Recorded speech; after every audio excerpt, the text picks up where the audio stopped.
안녕하십니까.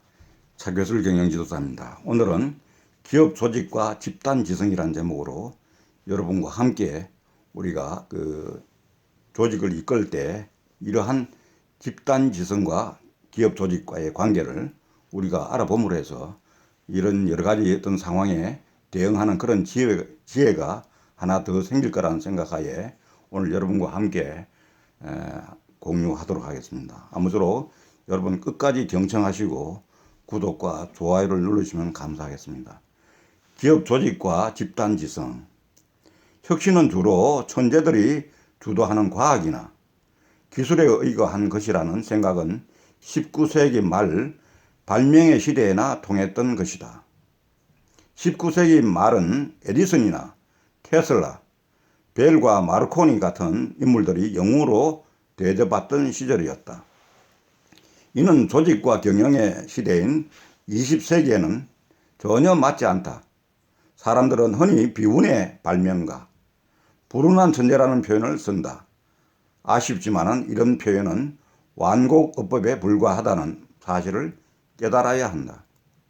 그런 표현들은 경영을 통해 고객을 창조하지 못한 제품, 시제품과 모형 상태에서 작업이 끝나고만 프로젝트에 대해 최소한의 경의를 표현하기 위해 구사한 수법일 뿐이다.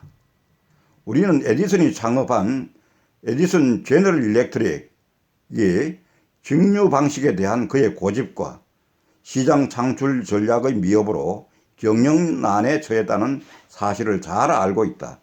결국 당시 신발 상인이었던 코핀, 다시 말하면 찰스 코핀이 모건, J.P. 모건의 자금으로 에디슨의 회사를 인수한 뒤 연구 개발과 마케팅을 체계화, 조직화하면서 오늘날 제너럴 일렉트릭의 초석이 마련되었다는 것이다.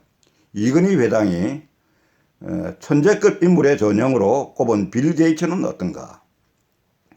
그는 초창기에 유닉스를 모방하여 만들었던 소규모 유사 운영체제는 우연한 계기로 IBM의 하드웨어 사업을 만나면서 시장을 만들 수 있었지만 정작 마이크로소프트를 글로벌 인류 기업으로 성장시킬 수 있었던 것은 훗날 합류한 수많은 경영자들과 개발자들의 역량으로부터 탄생한 것이다. 게이츠는 그 중심에서 방향을 잡는 역할만을 했다. 오피스를 비롯한 수많은 주력 상품이 M&A를 통해 성장했지만 그 의사결정은 게이츠의 독단이 아니라 수많은 사람의 제안과 지식 통합의 과정을 통해서 이루어졌다.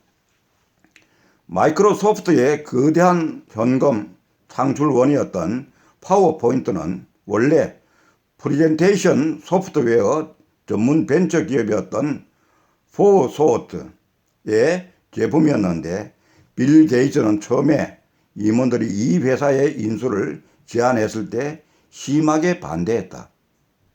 그러나 개인의 선호와 판단을 잠시 뒤로 하고 한 조직의 경영자로서 문제를 다시 검토해 본 그는 자신의 생각을 철회했다. 파워포인트의 성과는 한 사람의 천재가 이룩한 것이 아니라 조직이 해낸 것이다. 이 내용은 송경모 씨의 피터 드러커로 본 경영의 착각과 함정들 중에서 중요한 내용을 발췌한 것입니다. 여기서 보면은 조직이란 두 사람 이상이 공동의 목표를 달성하기 위해 의식적으로 구성된 상호작용과 조정을 행하는 행동의 집합체로 여기에서 가장 중요한 요소는 공동의 목표를 가지고 모인 집합체라는 것입니다. 예컨대 횡단보도 앞에 길을 건너가려고 모인 사람들이 있다면 이들은 각각 같은 목표를 가지고 있는 개개인이지만 공동의 목표를 가지고 모인 사람들은 아니기 때문에 우리는 이들은 군집된 사람들이라고 하지 조직이라고 부르지는 않습니다.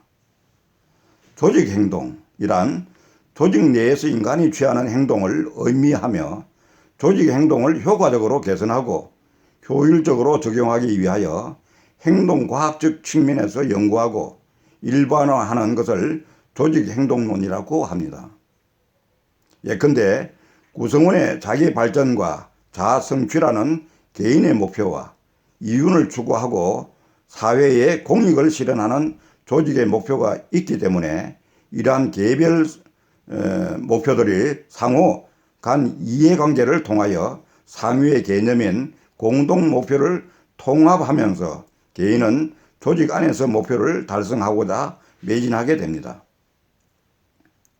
조직들 중에서 가장 대표적인 조직이 기업, 즉 회사이고 노동, 자본, 물자, 기술 등을 투입하여 제품이나 서비스를 산출하는 기관으로서 최소의 비용으로 최대의 효과를 창출하는 곳이며 특별히 이윤을 극대화하기 위한 노력을 적극적으로 시도하는 조직이 바로 기업입니다.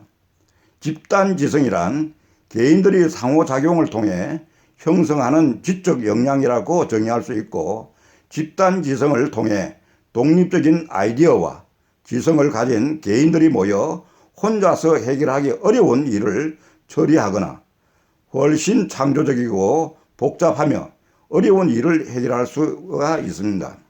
기업 경영 활동에 적용된 집단지성은 조직 안팎의 네트워크 참여자들이 조직 간의 위계와 경계를 넘어서서 교류하고 그를 통해 우수한 아이디어를 고안하고 평가할 수 있는 지적 능력을 말합니다.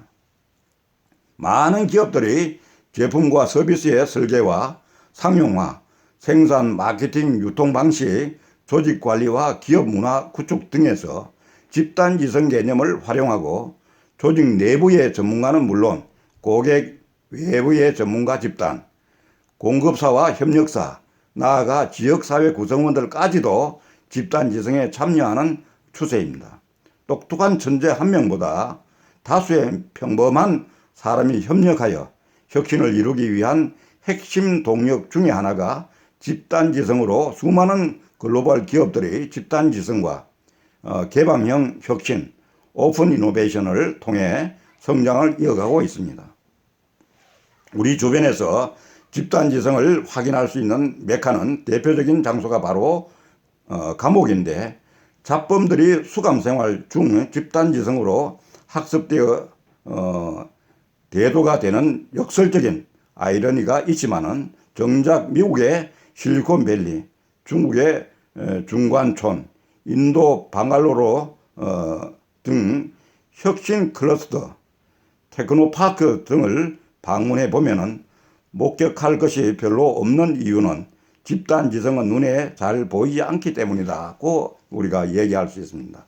그래서 아무쪼록 기업 조직과 집단지성의 관계는 아무리 개인이 탁월하 하더라도 기업 조직에서는 집단지성을 얼마나 잘 활용하느냐에 따라서 우리가 그 어떤 아웃풋, 성과가 극대화될 수 있고 어려운 상황에서 우리가 이겨낼 수 있는 그런 힘이 새로운 어떤 아이디어, 새로운 어떤 상품을 개발하는 데 있어서 매우 중요한 어떤 역할이 아닌가 이런 관점에서 오늘 여러분과 함께 공유했습니다. 아무쪼록 끝까지 경청해 주신 여러분 감사하고 좋아요와 구독을 눌러주시면 감사하겠습니다. 아무쪼록 여러분 하시는 일이 이 집단지성을 잘 활용해서 특별히 중소기업의 경우 오나 위주로 이렇게 움직이는 경우인데 집단지성을 잘 활용하는 것이 매우 지혜로운 방법이고 그러기 위해서는 집단지성을 강화할 수 있는 방법을 찾아내서 이런 부분을 우리가 잘 활용하는 것이 매우 중요하다 하는 이런 관점에서 오늘